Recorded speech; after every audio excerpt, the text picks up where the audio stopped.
Sosiotalk Check.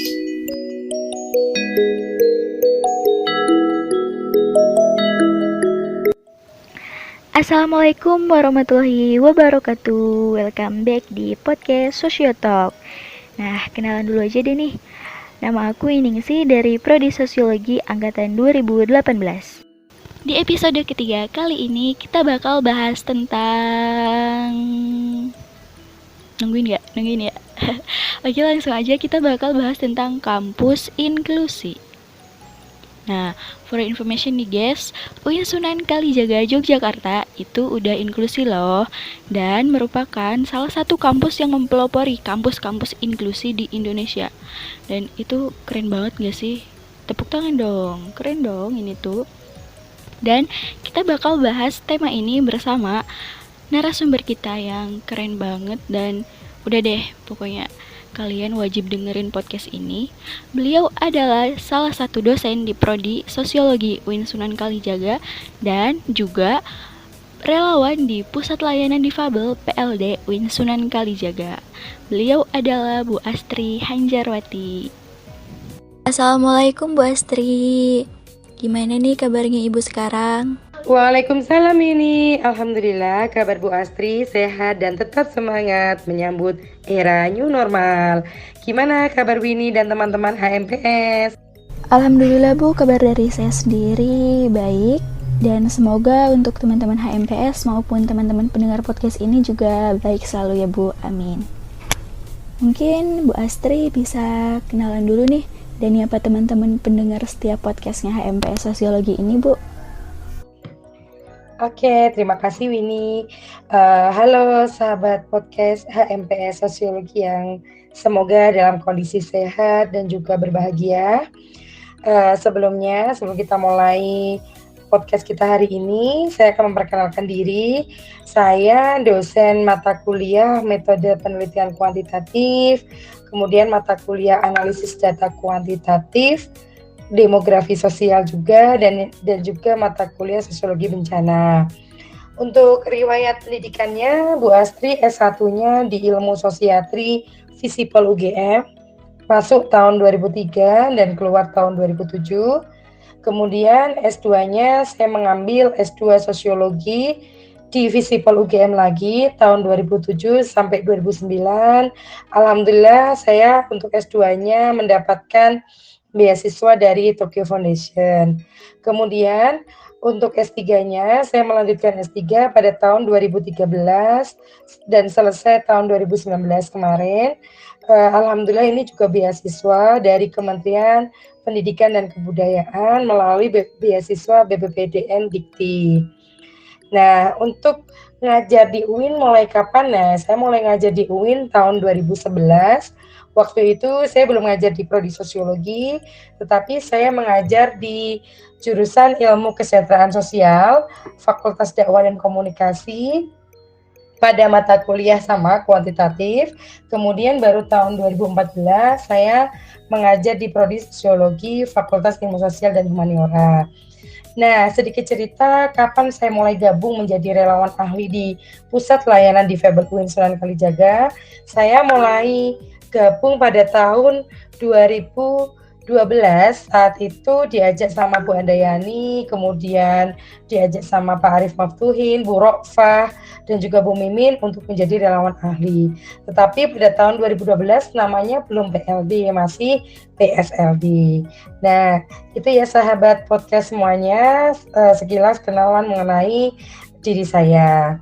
Oke sahabat, udah tahu kan siapa yang bakal jadi narasumber kita kali ini, dan keren banget ya tadi profilnya. Semoga jejak-jejaknya beliau bisa nular ke kita semuanya. Hehe, amin. Jadi kali ini kita bakal bahas kampus inklusi nih Bu. Nah, sebenarnya kampus inklusi itu apa sih Bu? Terus kenapa kampus itu harus inklusi? Oke, Winnie, makasih atas pertanyaannya. Nah, seperti apa sih sebenarnya arti dari pendidikan inklusif dan kenapa universitas itu harus inklusif? Nah, Yang dimaksud dengan pendidikan inklusif itu ya, cara gampangnya aja untuk memahaminya adalah pendidikan yang memberikan hak kepada semua peserta didik tanpa membedakan gitu ya, kemampuan fisik, kemampuan verbal, kemudian agama, suku, budaya, dan sebagainya. Nah, atau lebih gampangnya lagi adalah pendidikan yang menyamaratakan atau menerima siswa baik difabel ataupun non-difabel pada kelas yang sama. Jadi prinsip dari pendidikan inklusi sendiri adalah ini tidak ada perbedaan. Jadi tidak seperti pendidikan segregasi di mana peserta difabel itu ya, mahasiswa atau siswa difabel itu sekolah di SLB, sedangkan yang non-difabel itu sekolah di sekolah umum. Nah, tidak seperti itu. Nah, kalau sistem pendidikan inklusi sendiri itu menyamakan. Jadi semua baik siswa difabel maupun non-difabel itu berada pada sekolah umum atau pada sekolah reguler yang sama. Kelasnya juga sama gitu ya, tidak ada pemisahan atau segregasi. Seperti itu ya.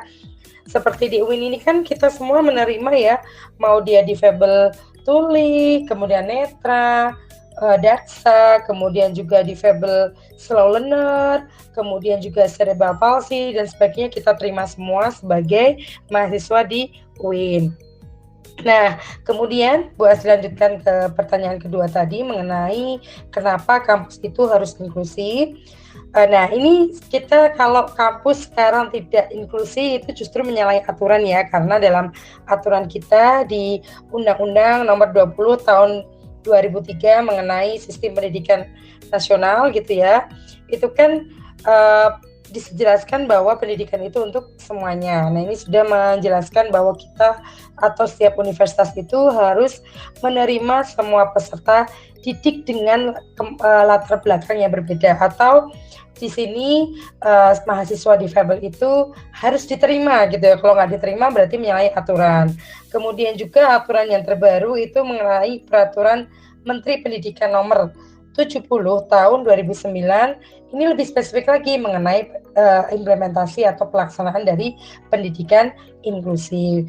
Nah, ini menjadi dasar bagi setiap universitas atau menjadi kewajiban bahwa semua universitas di Indonesia itu harus menerima peserta didik dengan berbagai latar belakang, termasuk siswa atau mahasiswa difabel. Seperti itu ya. Jadi pendidikan inklusif itu sebenarnya tidak hanya dilaksanakan pada level universitas saja, tetapi sejak pendidikan dasar, menengah, kemudian tingkat tinggi, itu semuanya melaksanakan pendidikan inklusi. Seperti itu ya, Winnie dan juga sahabat podcast HMPS Sosiologi. Begitu ya Bu, alhamdulillah ilmu baru nih. Tuh guys, jadi inklusif itu intinya menyamaratakan, tidak memandang apapun. Jadi semuanya di kelas yang sama dan mendapatkan pendidikan yang sama pula. Tidak ada tuh pengelompokan harus dengan kelompok ini, orang ini, enggak. Jadi semuanya itu sama. Termasuk juga kawan kita, teman-teman difabel, mereka memiliki hak sama pula. Tidak harus sekolah di sekolah khusus, di SLB, mereka juga bisa menyatu dengan teman-teman yang lainnya. Semoga saja semakin banyak sekolah dan universitas di Indonesia yang semakin inklusif ya guys. #menuju Indonesia inklusif. Oke Bu, pertanyaan selanjutnya nih, sejak kapan sih UIN Sunan Kalijaga ini menjadi kampus inklusi? Baik, sahabat podcast HMPS Sosiologi, saya akan menjelaskan mengenai sejarah kapan sih UIN Sunan Kalijaga ini menjadi kampus inklusif. Sebenarnya mungkin Winnie sudah tahu ya, karena Winnie adalah relawan dari PLD. Nah, sebenarnya sebelum menjadi UIN Sunan Kalijaga atau saat itu ketika masih IAIN Sunan Kalijaga, itu sudah menerima mahasiswa difabel. Nah, saat itu mayoritas adalah mahasiswa difabel netra yang lulus dari MAN atau dari Yakatunis ya waktu itu, kemudian kuliah di IAIN Sunan Kalijaga. Nah, pada tahun 2005 itu pendiri-pendiri PLD ya, waktu itu ada Ibu Rofah, Pak Muhrisun, kemudian Bu Liana, dan juga ada Bu Andayani yang saat itu kuliah di McGill University, karena di sana itu kan kalau kita melihat ya memang di Amerika dan di Eropa itu kan memang sudah bagus ya layanan untuk mahasiswa difabelnya. Nah, pada saat itu ketika melihat layanan layanan pendidikan buat mahasiswa difabel, maka terfikirlah ide untuk membuat pusat layanan dan pusat studi dan layanan difabel di UIN Sunan Kalijaga.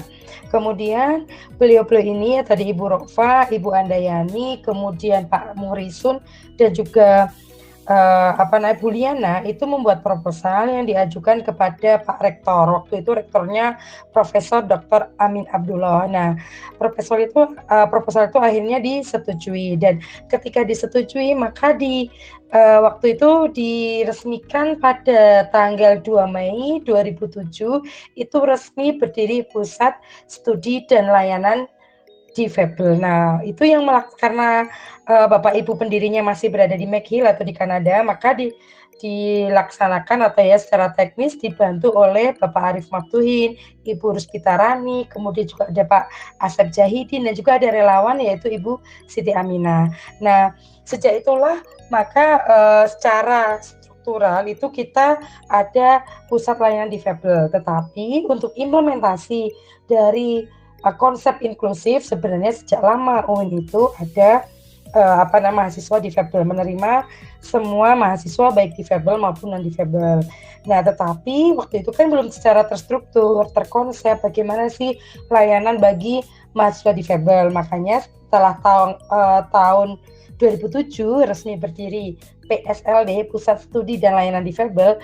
Sejak saat itu hingga saat ini pelayanan terhadap mahasiswa difabel itu lebih terstruktur seperti itu. Jadi ya bisa dibilang sudah lama ya sejak IAIN, dan tetapi resminya sejak tahun 2007 itu berdirinya PLD. Seperti itu ya sahabat podcast. Jadi sudah sejak tahun 2007 ya Bu, UIN Sunan Kalijaga ini mengenalkan diri sebagai kampus inklusif, ditandai dengan dibentuknya PSLD yang sekarang namanya berubah menjadi PLD, Pusat Layanan Difabel. Tapi sebelumnya juga sudah menerima mahasiswa difabel. Itu keren banget sih. Belum dibentuk lembaga yang membantu mahasiswa difabel, tapi sudah menerima mahasiswa difabel. Oke Bu, pertanyaan selanjutnya, menurut Bu Astri sendiri, sudah sejauh mana sih peran inklusif yang dihadirkan di kampus UIN Sunan Kalijaga ini? Apakah sudah aksesibel untuk semua mahasiswa yang beragam ini? Oke, kalau ditanya ya, apakah kampus UIN Sunan Kalijaga ini sudah aksesibel bagi jenis disabilitas yang beragam atau mahasiswa yang beragam gitu ya. Nah, sebenarnya saya ingin cerita dulu bahwa kami di UIN Sunan Kalijaga itu mendapatkan porsi 15 mahasiswa difabel untuk setiap tahunnya. Tetapi untuk tahun 2019 kemarin kami menerima lebih dari 15 karena cuma ada 18 mahasiswa difabel yang daftar itu ya. Kemudian Pak Rektor itu ya, Prof. Yudian memutuskan ketika ada yudisium itu untuk diterima semuanya seperti itu. Jadi kita menerima dengan berbagai jenis disabilitas, setiap tahunnya 15 sampai 18 kemarin diterima seperti itu. Nah, untuk apakah sudah aksesibilitas, ini Bu Astri akan cerita dari jumlah mahasiswa difabel yang saat ini aktif kuliah, yaitu ada 98. Nah, jenisnya ada mahasiswa netra, mahasiswa tuli, kemudian mahasiswa daksa, cerebral palsy, slow learner. Ada 5 jenis disabilitas. Kalau cerebral palsy masuk ke daksa ya, itu yang saat ini kuliah di UIN Sunan Kalijaga di beberapa prodi kami. Nah, mulai dari kita soroti dari difabel daksa dulu ya. Nah, untuk difabel daksa sebetulnya teman-teman pengguna kursi roda itu ada ada tiga mahasiswa pengguna kursi roda yang tersebar di visum ada 2, kemudian yang di dakwah ada 1 gitu ya, yang di visum tapi sudah hampir lulus semua. Itu kita visum apalagi belum punya lift, hanya ada ram ya yang di lantai 1 itu untuk menaikkan kursi roda gitu kan. Kemudian yang di dakwah juga sama, tetapi tangga yang di visum itu tangga karena gedung lama jadi belum aksesibel, sangat tidak aksesibel untuk kursi roda. Tetapi kalau di fakultas dakwah itu masih bisa, tangganya karena jarak tangannya itu pendek gitu ya, jadi masih bisa digunakan oleh pengguna kursi roda, itu yang di dakwah. Kemudian apa yang dilakukan kami gitu ya, dengan kondisi ada mahasiswa difabel gitu ya, pengguna kursi roda tetapi tidak ada lift. Yang ada lift cuma di Fakultas Ekonomi dan Bisnis gitu ya. Tetapi di FEBI tidak ada mahasiswa difabel daksa gitu ya. Nah, akhirnya kebijakannya adalah bahwa semua perkuliahan untuk mahasiswa difabel, jadi kami itu mengecek ya, itu di lantai 1 sehingga aksesibel bagi teman-teman difabel daksa seperti itu. Jadi kebijakannya kita tidak menunggu membangun gedung lah. Kalau nunggu bangun gedung kemudian semuanya siap itu ya lama ya, karena kan kita semua institusi negeri yang anggarannya pasti ini ya bertahap gitu, dari pusat ke daerah, ke universitas daerah gitu kan, tentunya bertahap. Jadi kita tidak menunggu gedung itu siap, tetapi kita melakukan modifikasi misalnya perkuliahan berkoordinasi dengan dekan, dengan wakil dekan 1 ya sebagai dekan dalam bidang akademik, kemudian juga koordinasi dengan dosen pengampu gitu ya untuk memindahkan perkuliahan, misalnya perkuliahannya ada di lantai 2, maka itu dipindah ke lantai 1 semua sehingga aksesibel. Seperti itu yang dilakukan. Meskipun kalau di visum ini masih ada sedikit yang perlu diperbaiki, yaitu karena laboratorium itu di lantai 3 gitu ya. Nah, ini yang perlu bisa dimodifikasi karena alat-alat semuanya di lantai 3. Ini apa? Ya, kami dengan ada relawan yang mengangkat teman kita yang difabel daksa ini untuk naik ke lantai 3.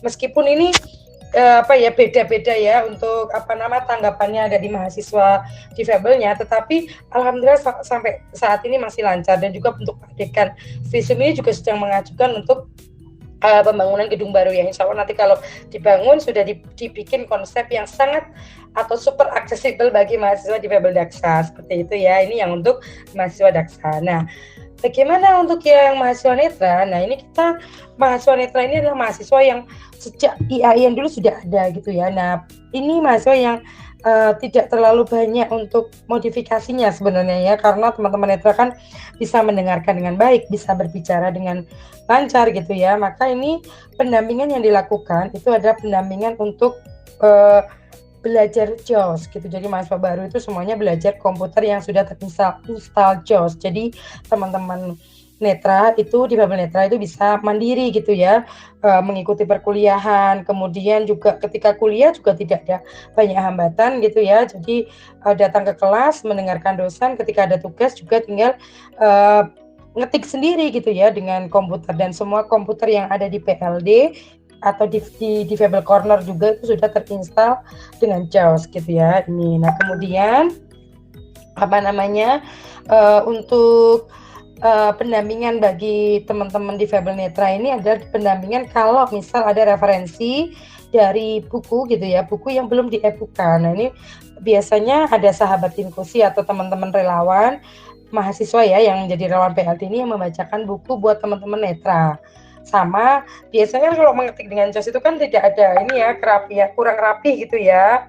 Nah, maka yang membantu merapikan itu adalah relawan PLD. Nah, pendampingan yang kita berikan itu merapikan tugas-tugas mereka gitu ya, kemudian membacakan buku yang belum ada e-book ya. Karena kalau kita semua yang di PLD ini juga ada program untuk membuat 1000 e-book gitu ya. Jadi buku-buku yang perkuliahan yang belum ada e-book maka kita bantu scan gitu ya di PLD. Kemudian yang ketiga, pendampingan saat ujian. Nah, ini penting sekali dilakukan karena pada saat ujian teman-teman biasanya menggunakan hard copy ya. Nah, itu yang perlu dibacakan dan juga dibantu untuk menulis. Seperti itu. Itu yang dilakukan teman-teman netra.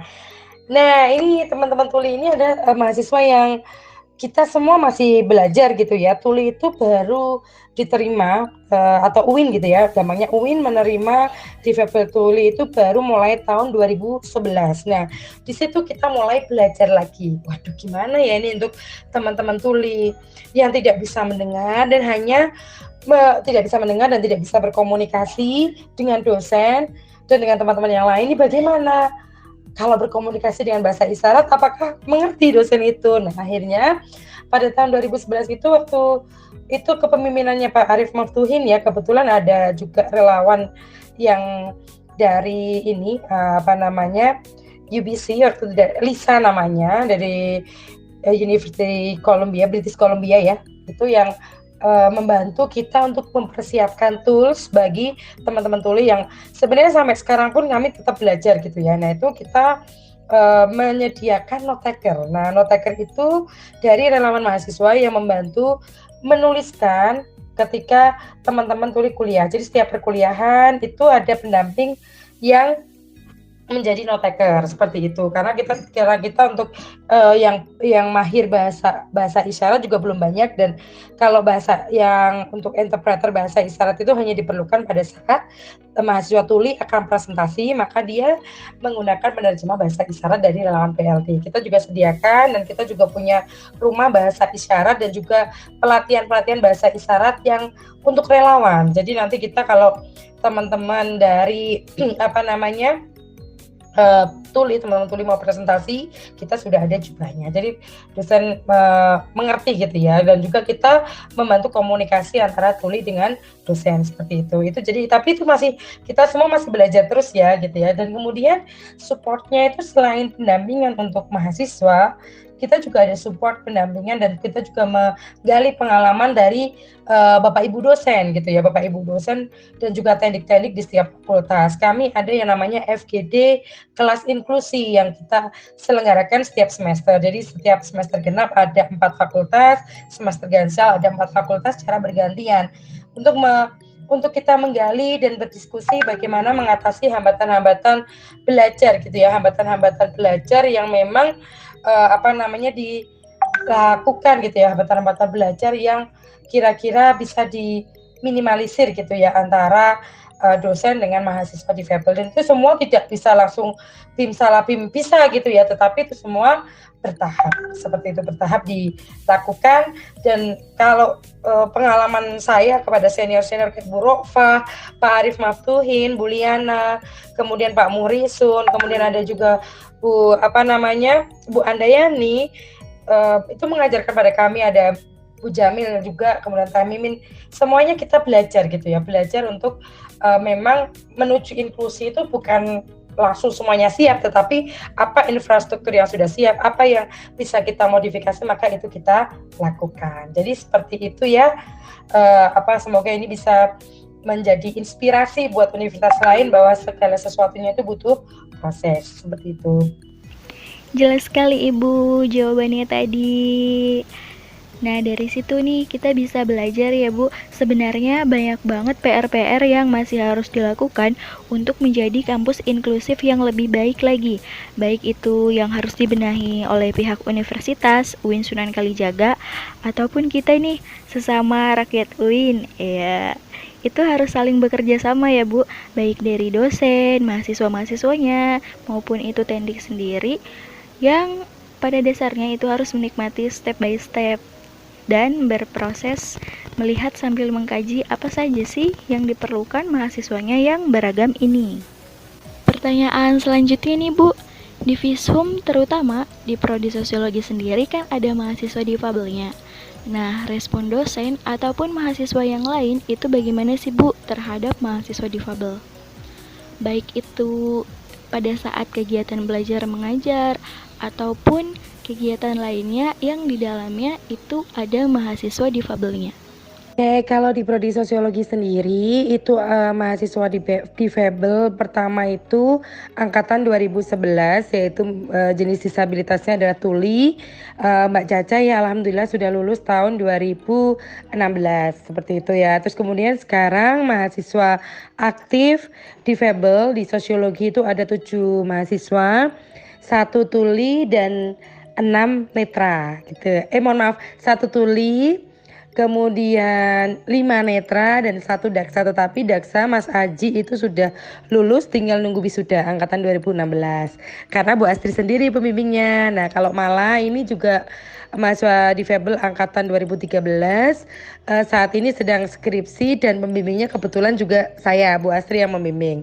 Seperti itu. Nah, kalau ke proses belajar mengajar ya, mahasiswa difabel di prodi sosiologi sendiri itu alhamdulillah kalau saya melihat tidak banyak hambatan gitu ya. Alhamdulillah mulai dari dosen, kemudian teman-teman dari perangkatan atau kakak kelasnya cukup care dengan teman-teman difabel. Dan kebetulan memang 7 mahasiswa difabel itu memang komunikatif gitu ya. Ya namanya anak ya komunikatif, kemudian juga mudah bergaul sehingga tidak ada hambatan. Nah, kalau yang Mala gitu ya, Mala yang tuli itu biasanya kalau belajar itu dia membawa note taker dari PLD gitu ya, atau kalau nggak dari PLD kebetulan waktu itu ada Mbak Erin, terus kemudian ada teman-teman 2013 Mbak Vina yang membantu Mala sebagai note taker mereka. Jadi kalau note taker itu memang idealnya adalah teman seangkatan sehingga lebih mudah menjelaskan materi kepada mahasiswa difabel tuli seperti itu. Kemudian kalau teman-teman netra alhamdulillah cukup aktif, apalagi si Arif itu ya sangat aktif, Rifan dan sebagainya itu sangat aktif sekali. Kemudian Mas Aji itu juga daksa, kalaupun dia otong-otong dia kayaknya happy-happy aja ya, tidak ada hambatan rasa malu atau minder ketika teman-temannya ngangkat gitu ya, ngangkat ke atas karena harus menyelesaikan urusan administrasi di lantai 2 itu tidak ada masalah. Itu jadi teman-teman di sosiologi cukup care dengan teman-teman difabel dan sebaliknya teman-teman difabel juga cukup open mind ya, cukup open pergaulan dengan teman-teman yang non difabel.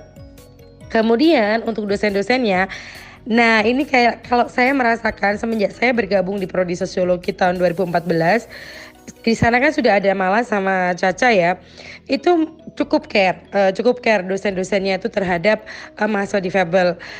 Pengaruh juga ya, alhamdulillah memang kalau di sosiologi ini mayoritas dosennya itu punya pemikiran yang menurut saya ini ya bagus ya. Jadi tidak memandang setiap anak itu tidak melihat dari kekurangan, tetapi potensinya apa kemudian dikembangkan. Termasuk ketika Mbak Caca ini kan mempunyai bakat menari. Nah, itu yang ditonjolkan gitu loh.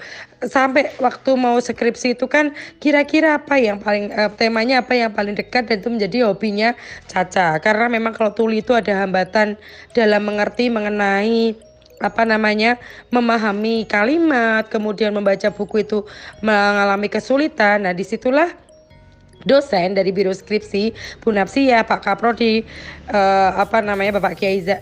Bapak Zainal gitu, kemudian menyarankan untuk dibantu oleh adik kelas atau asisten prodi yang memang bisa membantu Mbak Caca dalam komunikasi ketika wawancara di lapangan, ketika menulis skripsi dan sebagainya. Jadi dari proses belajar itu saya melihat bahwa memang dosen-dosen di sosiologi juga sangat care dengan mahasiswa difabel. Teman-temannya juga ya. Jadi selama ini Bu Astri kan biasanya mendapatkan laporan khusus di fakultas gitu ya, siapa yang mengalami hambatan pembelajaran. Alhamdulillah tidak ada yang mengalami hambatan belajar. Ya wajar-wajar saja gitu ya, bukan yang berhubungan dengan dosen, bukan yang berhubungan dengan teman, tetapi lebih pada ketika memahami materi bagaimana seperti itu. Jadi tidak ada yang terkait dengan pergaulan.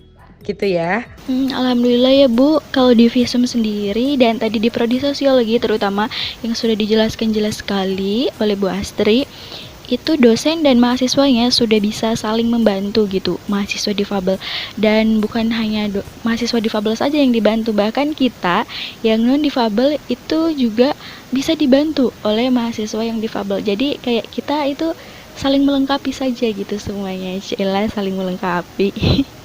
Ke pertanyaan selanjutnya ya Bu. Jadi Bu ini kan dosen ya Bu. Nah, melihat dari sudut pandang pengajar gitu ya, dari perspektif dosen itu sendiri, menurut Ibu model atau metode pembelajaran apa sih yang cocok dipakai untuk mewujudkan kampus yang benar-benar inklusi? Oke, jadi ini ya untuk pertanyaan mengenai bagaimana metode pembelajaran ya yang saya terapkan terhadap kelas inklusi saya gitu ya. Ada ketika di kelas ada mahasiswa difabel gitu ya. Apalagi kalau lebih kompleks lagi kalau di kelas itu ada mahasiswa difabel dengan jenis disabilitas yang berbeda. Misalnya nih ya Bu Asri, di kelas tuh ada mahasiswa tuli dan juga mahasiswa netra gitu ya. Nah ini bagaimana sih metode untuk mengajar gitu ya. Nah ini kalau teman-teman netra ini kan bisa tajam pendengarannya sangat tajam gitu ya. Dan kemudian mereka hampir, kalau dari pengalaman Bu Asri, hampir tidak ada hambatan ketika mengikuti perkuliahan di kelas seperti itu. Tetapi beda dengan teman-teman tuli yang memang mereka hanya melihat secara visual. Nah, melihat secara visual dengan mendengar itu lebih paham ketika mendengar. Nah, seperti itu. Jadi teman-teman tuli itu membutuhkan interpreter. Nah, biasanya kalau di kelas itu metode yang saya terapkan ketika ada mahasiswa tuli, maka saya meminta mahasiswa tuli untuk duduk dekat dengan meja saya bersama dengan notekernya atau relawan dari PLD. Saya minta untuk duduk dengan saya. Duduk dekat dengan saya. Nah, kemudian untuk mahasiswa netranya juga begitu. Duduk tidak jauh dari meja saya, tetapi harus ada jeda dengan mahasiswa tuli karena nanti biasanya teman-teman tuli itu suka menanyakan kepada notekernya apa maksudnya, meskipun notekernya itu menjawab dengan bahasa isyarat, itu juga terlihat sedikit berisik. Jadi teman-teman yang difabel biasanya saya minta untuk duduk di depan dan dekat dengan saya. Nah, kemudian ketika saya mengajar, saya tidak mobile ke belakang, kemudian ke depan, ke pinggir, tetapi saya fokus di dekat dengan mahasiswa difabelnya. Dan itu biasanya saya untuk menghindari perspektif atau rasa iri dari mahasiswa non difabel. Saya ini biasanya menyampaikan di awal perkuliahan gitu. Di awal perkuliahan saya sampaikan ketika kontrak belajar, saya menyampaikan kalau di sini ada teman-teman difabel yang kemudian harus ada ini metode khusus, modifikasi gitu ya, bukan perlakuan khusus tetapi modifikasi khusus gitu ya dalam pembelajarannya, seperti itu. Dan ketika saya ada pengalaman-pengalaman dari dosen lain juga gitu ya tentang mengajar gitu ya, ketika ada pengalaman dosen lain di fakultas lain tentang pengajaran terhadap difabel, mereka kadang-kadang juga merasa, duh nanti gimana ya kalau kita banyak modifikasi, apakah ada mahasiswa non difabel yang iri. Tetapi selama saya mengajar dari 2011 sampai sekarang, dan alhamdulillah waktu di IKS maupun di sosiologi itu saya selalu mendapatkan kelas yang ada mahasiswa difabelnya, dan alhamdulillah so far tidak ada yang iri. Justru malah teman-teman di kelas itu care sekali dengan teman-teman difabel gitu ya, membantu ketika ada tugas, ketika ada pengumuman, mereka biasanya mengumumkan ke temannya gitu ya, menjelaskan lagi seperti itu. Nah, itu yang dilakukan gitu ya. Kemudian mengenai metode-metode yang ini ya, tentu ini ya, kalau saya pribadi ini menyesuaikan aja, karena meskipun jenis disabilitasnya sama tetapi setiap individu itu berbeda ya. Jadi memang harus kita lihat. Kalau saya itu memang learning by doing aja gitu. Oh, ini anak gimana ya, harus diterapkan pembelajarannya. Anak yang satu dengan yang lain itu tentunya berbeda. Seperti itu ya untuk metode pembelajarannya. Yap, betul sekali ya Bu. Jadi kan memang setiap orang itu kan berbeda-beda ya Bu karakternya. Jadi tugas kita adalah mengenali lebih dalam lagi. Dan ini juga bisa jadi evaluasi nih buat teman-teman kita, buat mahasiswa, dan buat mungkin ada ibu bapak dosen yang mendengarkan podcast ini, bisa jadi gambaran nih, gimana sih kalau di kelas itu ada teman-teman difabel, bagaimana cara memperlakukannya. Dan ini jawabannya ada di podcast HMPS Sosiologi dong. Ke pertanyaan selanjutnya ya Bu, maaf ya Bu ini nanya mulu. Jadi kan saya pernah dengar nih Bu, tentang PLD itu sebagai fondasi kampus inklusif. Nah, kebetulan Bu Astri sendiri adalah salah satu relawan di dalamnya. PLD itu apa sih Bu? Mungkin bisa diceritain nih sama teman-teman pendengar podcast kita ini. Soalnya dari tadi saya tuh kayak dengar gitu suara hati seorang pendengar podcast itu tanya, PLD itu apa sih? Kok dari tadi disebutin mulu sama Bu Astri? Kan kepo kali ya Bu. Oke, dari mulai awal pertanyaan mengenai konsep dari Universitas inklusi atau pendidikan inklusi seperti apa, saya sering sekali menyebut PSLD atau PLD gitu ya. Nah, PSLD itu nama dulu ya waktu pertama kali didirikan, yaitu Pusat Studi dan Layanan Difabel. Waktu itu tahun 2007 diresmikan oleh Rektor Profesor Dr. Amin Abdullah. Itu yang kemudian pada waktu itu masih belum masuk ke struktural ya. Jadi gini, kalau dulu masih berdiri sendiri sebagai pusat studi, belum masuk kepada struktural kelembagaan yang ada di UIN Sunan Kalijaga. Artinya yang struktural itu artinya apa? Anggaran-anggaran yang dalam pelaksanaan kegiatan di organisasi tersebut itu sudah masuk dalam anggaran tetap tahunan UIN Sunan Kalijaga, artinya tetap dapat anggaran dari pusat, seperti itu ya. Itu adalah kalau sudah masuk strukturalnya. Tahun 2007 sampai tahun 2012 ini dananya masih mandiri, jadi memang dana-dana yang untuk kegiatan PSLD ini diperoleh dari funding, kemudian dari kerjasama, ada yang dari UIN, tetapi tidak semua kegiatan itu dianggarkan oleh UIN Sunan Kalijaga, seperti itu. Nah, alhamdulillah pada tahun 2013 itu mulai struktural, yaitu di bawah LPPM, Lembaga Penelitian dan Pengabdian Masyarakat. Itu ada 3 unit. Yang pertama adalah Lemnit, Lembaga Penelitian, kemudian Lembaga Pengabdian Masyarakat yang ngurusin KKN kalian mahasiswa, dan yang ketiga adalah Pusat Layanan Difabel. Nah, Pusat Layanan Difabel ini merupakan organisasi struktural gitu ya di bawah LPPM yang khusus ditujukan oleh UIN sendiri, kebijakannya itu untuk membantu melayani mahasiswa difabel yang kuliah di UIN Sunan Kalijaga. Jadi mulai dari pendaftaran mahasiswa baru gitu ya, tapi tetap kalau pendaftaran kerjasama dengan admisi gitu ya, tetapi pendaftaran mahasiswa difabel itu membutuhkan pendampingan gitu ya. Pendampingan itu dilakukan mulai dari pendampingan pemilihan jurusan, pendampingan dari pengisian form gitu ya untuk mahasiswa netra yang mungkin kebetulan belum bisa JAWS kayak gitu. Kemudian mahasiswa tuli, pendampingan untuk menanyakan seperti apa sih kepada mendampingi gitu ya dengan jubahnya, dengan juru bahasa isyarat kami, mulai itu menanyakan kepada tim-tim admisi seperti itu. Jadi memang pendampingan kepada mahasiswa difabel tujuannya melayani gitu dari mulai awal pendaftaran hingga nanti lulus. Bahkan kami juga ada program magang untuk alumni fresh graduate. Biar apa? Biar alumni difabel itu siap bekerja. Nah, tadi Bu Asy sudah menjelaskan ya bahwa itu untuk pendampingan dari mulai masuk sampai pada lulus gitu ya. Nah, pendampingannya kayaknya Bu Asy juga sudah menyinggung di beberapa pertanyaan sebelumnya. Itu mulai pendampingan perkuliahan, pendampingan ujian, kemudian kami juga mensupport untuk dosen juga gitu ya. Jadi kita di sini kan masih belajar semua ya, mulai dari dosen, mahasiswa.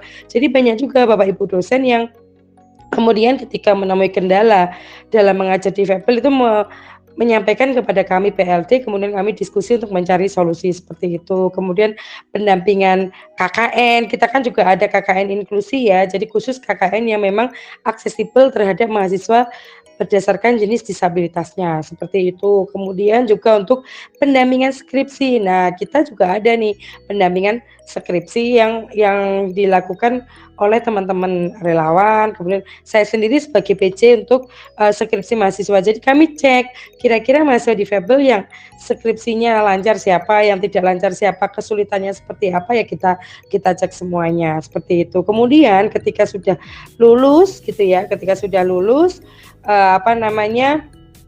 mahasiswa, alhamdulillah kita juga ada kerjasama dengan beberapa perusahaan atau instansi untuk menempatkan mahasiswa difabel magang di perusahaan atau lembaga tersebut. LSM itu juga iya. Jadi untuk latihan bagaimana sih mahasiswa difabel itu siap bekerja pada di dunia kerja gitu, bagaimana mereka mempersiapkan skillnya seperti apa. Jadi begitu ya. Nah, buat teman-teman yang dari tadi tanya terus tuh dalam hatinya, gimana udah kejawab belum? PLD itu apa sih? Jadi PLD itu adalah Pusat Layanan Difabel, sebuah lembaga yang berada di bawah naungan LPPM UIN Sunan Kalijaga. yang tujuannya dibentuk untuk membantu proses pelayanan akademik mahasiswa difabel. Jadi kayak tadi ada pendampingan kuliah, terus juga mulai dari mau masuk kuliah tadi ada bimbingan ambil jurusan apa sih yang cocok dengan mahasiswa tersebut sesuai potensinya, terus juga sampai skripsi dan wisuda juga ada pendampingannya. Tapi kalau kita nemuin nih ketemu sama mahasiswa difabel yang perlu bantuan baik itu di kelas ataupun di luar, itu kita nggak harus banget nunggu PLD datang ke situ. Kita bantu aja gitu. Kalau kita bisa kita bantu, nggak harus nunggu PLD datang. Kan katanya udah inklusi. Masa inklusi cuma ngandelin PLD aja dong? Kan harusnya semua masyarakat UIN ya.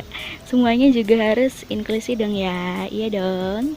Dan terakhir nih Bu, sebagai penutup, mungkin Bu Astri bisa memberikan closing statement nih buat teman-teman pendengar podcastnya HMP Sosiologi ini. Baiklah, Sobat Podcast HMP Sosiologi yang berbahagia dan semoga dalam kondisi sehat. Demikian ya beberapa hal yang sudah saya jelaskan mengenai konsep pendidikan inklusi, kemudian bagaimana implementasi pendidikan inklusif di UIN Sunan Kalijaga dan bagaimana peran Pusat Layanan Difabel UIN Sunan Kalijaga serta bagaimana support dari teman-teman dan juga dosen dosen gitu ya bagi mahasiswa difabel di UIN Sunan Kalijaga. Saya mengucapkan terima kasih atas kesempatannya. Semoga ini menjadi spirit bagi semangat baru bagi teman-teman terutama HMPS Sosiologi untuk semakin bisa menjadi bagian dari universitas untuk mewujudkan universitas yang semakin inklusi. Kita semua di sini belajar berproses karena memang yang namanya mewujudkan kampus inklusi itu tidak seperti yang saya katakan di awal, tidak simsalabim, tetapi semuanya butuh proses, butuh pembelajaran, dan butuh semangat untuk mewujudkannya. Semoga ini bermanfaat dan mohon maaf apabila ketika saya menyampaikan banyak hal yang kurang berkenan, saya mohon maaf. Dan apabila ingin berdiskusi dengan Bu Astri lebih lanjut atau melakukan riset-riset terkait dengan isu disabilitas, itu bisa menghubungi saya seperti itu ya. Semangat dan terus berprestasi. Wassalamualaikum warahmatullahi wabarakatuh. Waalaikumsalam warahmatullahi wabarakatuh Ibu. Masya Allah, tadi jawabannya bikin adem banget ya hati kita guys. Menginspirasi sekali dari jawaban-jawaban beliau tadi. Semoga saja kita bisa menjadi pribadi yang lebih baik lagi ya guys. Amin. Oke guys, sebagai penutup aku punya sesuatu dikit banget buat kalian nih. Jadi Allah menciptakan hambanya beragam bukan? Untuk saling melengkapi, bukan untuk menjauhi. Untuk mewujudkan keadilan dan kesetaraan, tidak harus ada syarat dan ketentuan yang berlaku. Semuanya sama saja. Nikmati prosesnya menuju inklusi dan semangat selalu. Tetap jaga kesehatan ya semuanya. Wassalamualaikum warahmatullahi wabarakatuh. Terima kasih banget nih buat yang udah bergabung di podcast kali ini. Dan sampai jumpa di podcast selanjutnya. Dadah.